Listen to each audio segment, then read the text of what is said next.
Hey everyone, I'm Amit, CEO here at Wellfound. Welcome to the Why Work Here series, where we talk to CEOs, founders, and executives about a real honest take on why people should work at their company. Today, I'm joined by Ben, CEO and co-founder of Revelio Labs. Thanks, Ben, for joining us. Yeah. Happy to be here. Thanks for having me. So tell me a little bit about your company and what it does. Yeah, sure. I think the best way to think about what we do is something kind of like a Bloomberg terminal, but instead of for financial market data, it's labor market data. So we're a workforce intelligence company. We're gathering all sorts of data related to employment that is from the public domain. So we're getting online professional profiles, online job postings, employee sentiment reviews, salary surveys, layoff notices, immigration filings, anything and everything related to employment. We're putting it all together in one place, enriching it, mapping it, unifying, centralizing, and ultimately selling that data, selling insights based on that data. Yeah, that's pretty much the gist of it, trying to bring more ubiquity. So who are the customers? Are you selling to, is this kind of like, are you selling a full feed of this? Are you selling the insights directly? Who's buying it on the other side? Yeah, so there's really a few different sets of customers. So one are actually our earliest set of customers were really hedge funds. So hedge funds are in the business of understanding companies that they have no affiliation to. And through the workforce dynamics of a company, you can get a very rich view of what's happening in a company. So you can see, oh, there's a big spike in the attrition rate of engineers at this company. Maybe they know something, maybe something's going on, and maybe that's a sign of a company not being healthy. Or we can see that there's, the business outlook rating from Glassdoor or something is really high. That means employees know something about something's going well at this company, and maybe, that's a good investment. So that's kind of one market. Then the rest is really HR. I mean, we sell to different pockets of HR within companies. So that could be either talent acquisition, it could be talent intelligence, which is a really interesting space. It's kind of the analytical people that support, talent acquisition and operations. There's people analytics, there's compensation benchmarking, there's employee experience, DEI, strategic workforce planning, all these different pockets of HR that all use data, but they all use different types of messy, awful data. So, trying to bring some standardization to them. That's really cool. So what was the defining moment of deciding to start this company? Like, what's the founding story?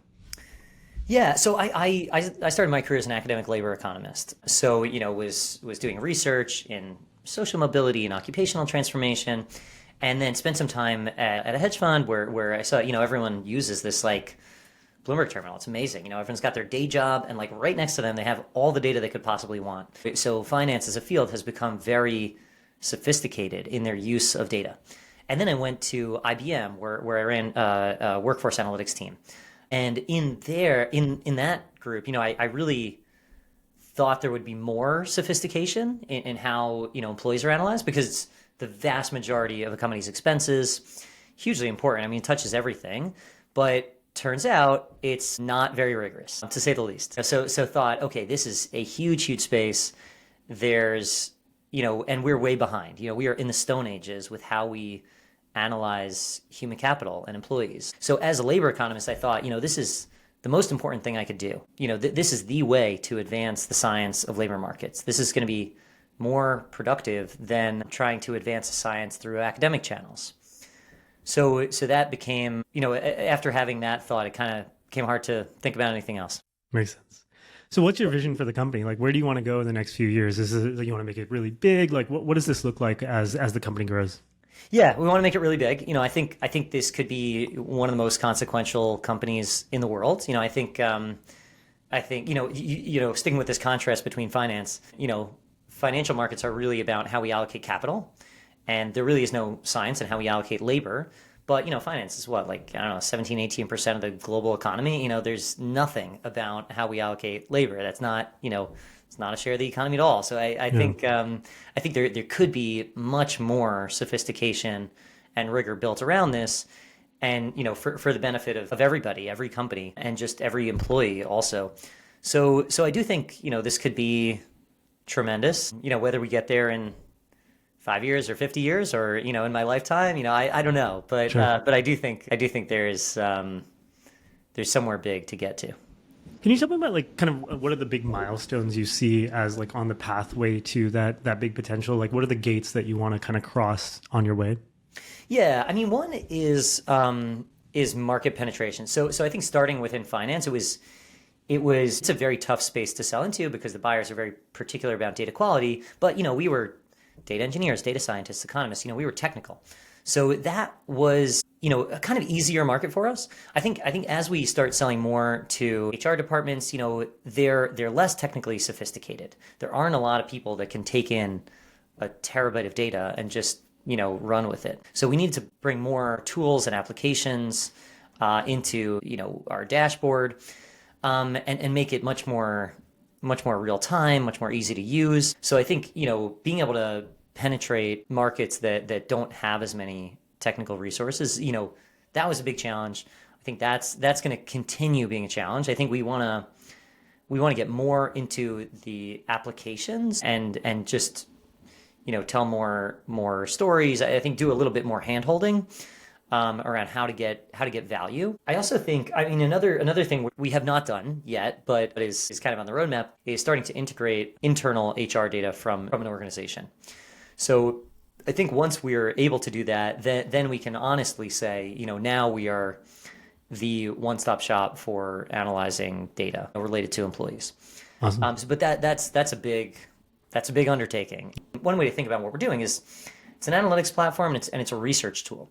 HR managers and CHROs and boards and finance departments and whatever can use this to understand their company. They use it like a research tool, but individuals also need a research tool. Right. So I think, creating something more for the consumer market would be really nice. And we have so many of the foundational building blocks to do it. But, designing a product and a real experience around that is something we haven't quite tackled. Makes sense. Talk to me a little bit about what the company looks like today. So how many people are you? Where are you guys located? Yeah, we're 55 people. We're kind of located all over, mostly based in New York. We've got, a scattered set of employees in other places, a few on the West Coast of the US, a few in Europe, and, just kind of like it's mostly distributed. We have an office in New York, but pretty much, that's a free-for-all. People show up if they want to show up, they don't if they don't. So mostly we work as a distributed team. Yeah, and it's mostly engineers. So, in this company, there's only 5 people out of the 55 that aren't writing code. Oh, wow. Yeah, it's like very, very skewed. And that I think is something that we like, something that we're proud of. We really view ourselves as like, an engineering powerhouse, and we believe that, the best way to be commercially successful is to have the best product and have the best offering. So I think that's kind of our mentality. Having said that, there probably is room to expand our on the go-to-market side of things. But even when we do try to hire, and look for people that can do sales or marketing, we would like them to be technical. And really where does that come from? Is that just kind of your belief in what will make the company more scalable, or like why find technical salespeople? It's a good question. Yeah, I guess it's mostly based on my belief that is what's effective. But I also think it's based on kind of my read about the challenges in doing what we're doing. So I think the problems are really hard, and I think they are solvable through good engineering. So I think we don't really view ourselves as coming in and providing some experience or just like, being able to kind of like relate to the problems of the clients. I think that there's a time and a place for buying a type of product or service, that's more, that resonates with like the pain of the client. Like that's very valuable, but I think that's for better or worse, not really what we're offering. We're really offering technical solutions to technical problems. That I think is kind of what we're building and what we're selling. So what's the pitch to an engineer to join your company? Like, why is it a great place to work? Yeah, it's a great question. I think the biggest pitch that I can think of is that we're solving really hard problems. So I think that's just, you get to work on problems that maybe don't have solutions, that no one's ever solved before, and just, think through, we're really pioneering an industry, I think. That's kind of how I see it. We're pioneering the best way to approach tough problems.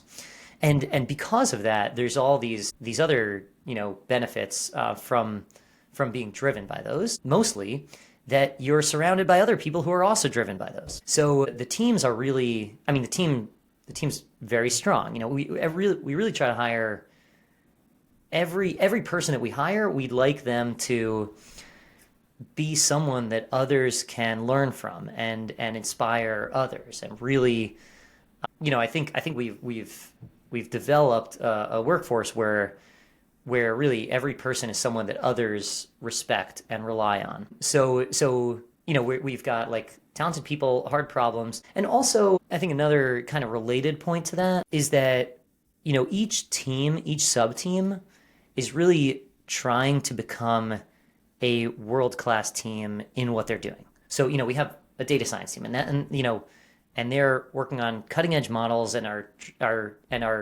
I think a best in class modeling team.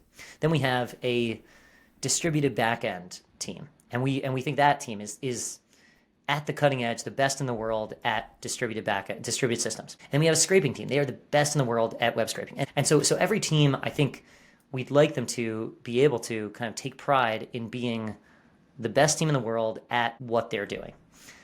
So that's I think something that people like and are driven by. I mean, not everyone, it's not for everyone, but for the right type of person with that style of motivation, it could be like a very engaging and exhilarating place to work. That's awesome. So I think you answered some of this, but I'd love to dive in a little bit into the culture. So, one of the ways that I've heard culture defined that I really like is the behaviors that you reward and the behaviors that you punish. So for you, what are those behaviors? Yeah, so I think, in terms of the behaviors that we reward, it's a good question, and I like the framing of it. In terms of what we reward, I'd say initiative is a big one. So, we don't have product managers and project managers.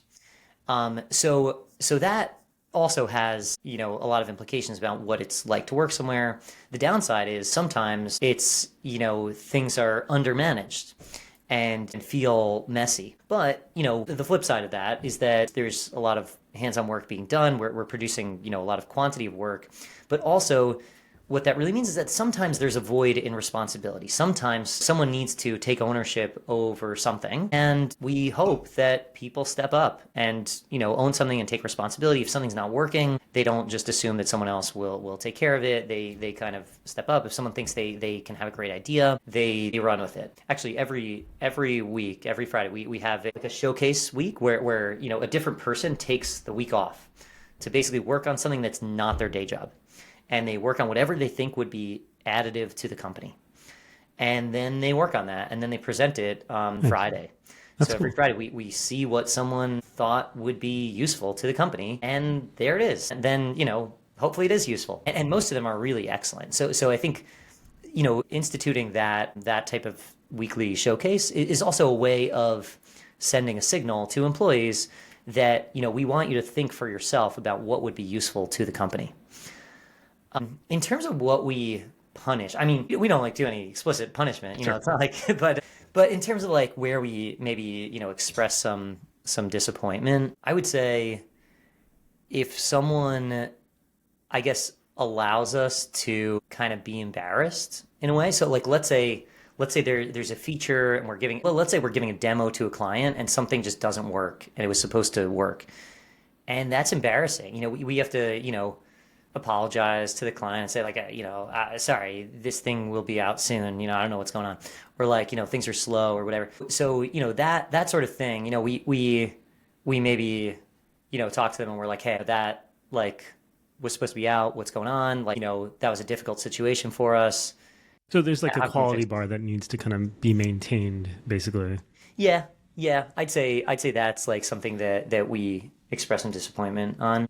How do you balance that with being kind of a startup where, ultimately you're trying to move fast and things might break? Like when you have to make the trade-off between speed and quality, is quality kind of the paramount thing at this point? It's a great question. I mean, I think, one sort of way to clarify that is that, if something doesn't work and it's because they were prioritizing something else, that's fine, So I think we say okay, we just want to understand how you were prioritizing things and just make sure that we, try to keep a high bar and accomplish a lot and just, keep standards high. Or if it's really untenable, then tell the team, maybe we can pull in more resources, we can That's fair. orient stuff like that. So, we're definitely trying to, balance that in like a way that's sensitive to the fact that like people have limited constraints on their time. But in terms of what we prioritize, like quantity over quality, like speed versus quality, I mean, it's a pretty even balance. I would say probably quality. Yeah. Um, yeah, but like slightly, speed Yeah. is also important. Yeah. So, given your culture, how do you think about selecting talent? Like, what are the number one qualities that you're looking for? And then how are you testing for those qualities? Yeah, it's really tough. I mean, as you know, it's very hard to find people in general that would be good. I mean, there's so much you really can't test in an interview. So I think one sort of cultural facet that we look for is whether someone really takes pride in their work. So whether there's, their professional identity is a big part of their core identity. So I think we like to sort of move away from people that are kind of on the like work to live side of things, and really people that think of themselves as like, I am, a great economist, I'm a great data scientist, I'm a great engineer. So I think their professional identity being important to them is important to us. And that's sometimes things you can pick up, asking about their passions and their dream, problem to work on, and, what they've done. And we do have assignments that we like to do for interviews, and just seeing if someone can like really, have discussions about, what they're working on in a really sophisticated way, whether they get engaged by talking to other talented engineers, and whether they kind of light up when they talk about hard problems. I mean, those are all kind of vague. I mean, there's not that much to go on, but those are things that we try to think about. Yeah. Yeah. So last couple of questions. So you guys are sitting on a lot of very interesting data, especially for people for Wellfound, of like job seekers and people looking to hire. Like, tell me some of the interesting trends that you've heard, or maybe some of the interesting questions that you're willing to share about like some of the data that you guys have, some things that might surprise me or something. Yeah, it's a great question, and I wish I had more kind of off the top of my head. And by the way, we come out with a weekly newsletter. Oh, very cool. That just is like something interesting we saw that week. So I'm just looking at what we sent out today. So today is like, which types of employees are most vulnerable after like a merger, like most, kind of redundant roles. We did something about, how recruiters are kind of a harbinger for what's to come. If recruiting hiring spikes, that's a sign that, projected hiring is going up. It's a little obvious, but like can be used as a valuable forward-looking indicator. We did we do things about specific companies. Before that, we did something on, Amazon's return to office. We do like a jobs outlook every month. Well, anything like as we go into 2025, any predictions based off what you guys are seeing? Any predictions? That's a tough one. Yeah, I mean, kind of the obvious one is that more like AI adoption. So I guess the way we think about that is that, as AI and other augmenting technologies get adopted more and more, jobs don't get automated wholesale, but components of the jobs, tasks get automated. So I think we expect to see more configuration of work, and some organizations are well suited for that, where they can sort of reorient what a job is and what the tasks and activities are within a job, whether they can sort of shift the borders between teams flexibly, and other companies are much more rigid. So I think we'll start to see, some difficulties in companies that have very, very fixed boundaries of teams and occupations. So I guess one prediction is that big companies will struggle more with that, and smaller, more nimble companies will be well positioned. Awesome. Well, thanks, Ben. It was really interesting hearing about the company and some of the things that you guys are also seeing. So if people want to learn more about Revelio, where should they go? Yeah, reveliolabs.com. And LinkedIn, feel free to follow me or connect with me on LinkedIn. We have a wonderful newsletter of weekly insights. Awesome. Thanks, Ben. Thanks for your time. Thank you.